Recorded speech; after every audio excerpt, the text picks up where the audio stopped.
I'm back again mga ka-motorworks, Bryant Motorworks. Ito may gagawin kami ni Kuya Joseph. Ito siya, ayan, magaling na gumawa ng mga sasakyan yan. Ayan, latero pa yan ha. Nagbibuild pa yan. Okay, itong issue nito, ito yung gulong na to, ayan no. Kita nyo? Pag sumakay ka, tumatama siya dito sa double shock. Okay, kakalasin namin yan para makita namin kung anong mga dapat palitan. Okay. Ayan, at kaya dinala ko na rin dito kasi wala siyang center stand. Walang center stand tong motor na to. Kaya kailangan na ng jack para maitaas namin. Okay, kakalasin muna namin siya para makita kung ano yung mga dapat palitan. Okay, ayan, kung gusto nyo magpagawa ng sidecar dito, kulong-kulong. Ayan, mga bumper ng mga sasakyan, latero. Ayan, dito lang, kay Kuya Joseph yan. From Panipuan, San Fernando, Purok 7. Okay. Ayan, kakalasin lang namin to. Ayan. Okay, ayan mga ka-motorworks, ayan, nakita-kita po, oh.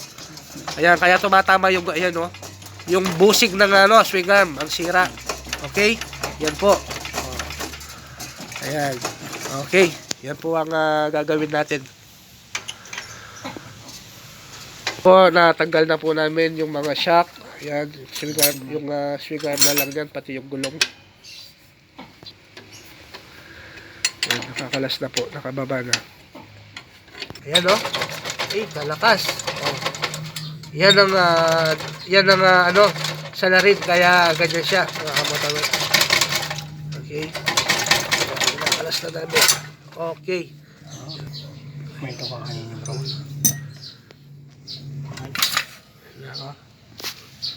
Wala na, oh. Ay, wala na. Ayan, kaya kami pumunta dito, ayan, para, ayun, acetylene yung katapat niya, yung acetylene. Ayan. Ito mga ka-motorworks, nakita namin pati dito, yung kung saan pumapasok yung swing arm. Ito, medyo maluwalas na rin to, maluwang na. Kaya, yung, parang gumagalaw yung axle dito.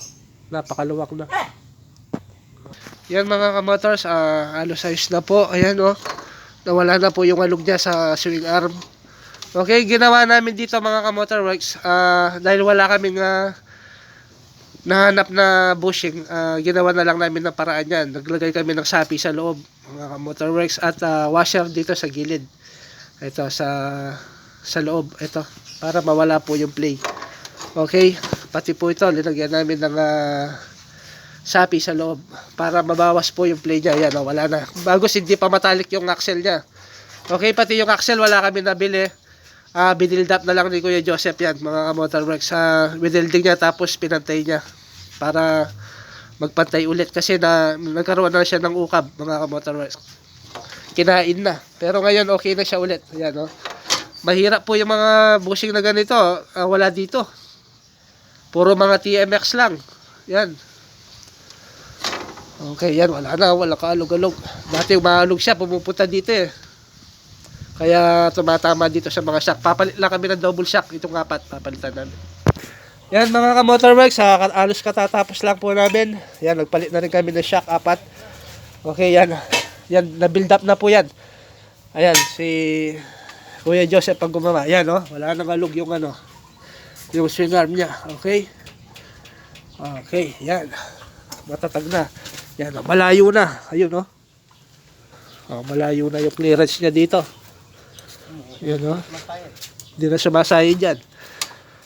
Okay, hanggang dito na lamang mga ka-motorworks. Subscribe my YouTube channel, Bryant Motorworks. Okay? Bye-bye. Ayan po si Kuya Joseph. Okay.